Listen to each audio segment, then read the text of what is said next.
madali kasing balatan pag pinitpit, kaya ako pinipitpit ko muna.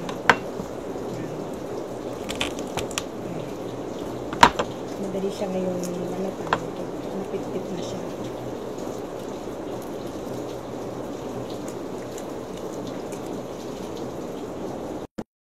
Tapos guys, yung ganito, tinatanggol ko yan, kasi matigas yan eh. Tanggalin natin yan. Yung ganito. Tanggal ko yan. Tanggalin natin yan.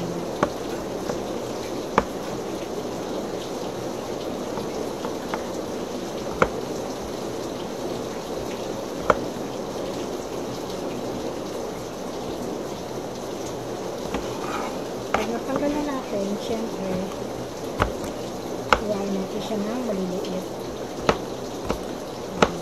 Kasi lalagay natin yan sa siomai.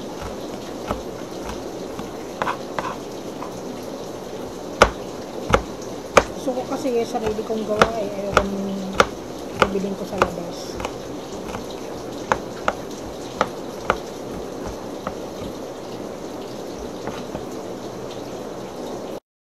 Tapos na tayo magtadtad. Ngayon, lulutuin na natin. Tayo ng mantika. Yan. Lagay natin bawang. Tapos sinaan lang natin yan. Kasi malakas yan. Masusunog yan. Yan. Luluto tayo. Wala tayong ihahalo dyan. Kasi lalagay naman niya sa toyo mamaya eh. Dapat continuous lang ang halo. Para hindi siya masunog. Guys, sisimula na siyang mag-brown. Pag nag-brown yan, papatayin na natin. Kasi maluluto tayo sa init ng mantika niya. Para hindi sunog yung bawang natin.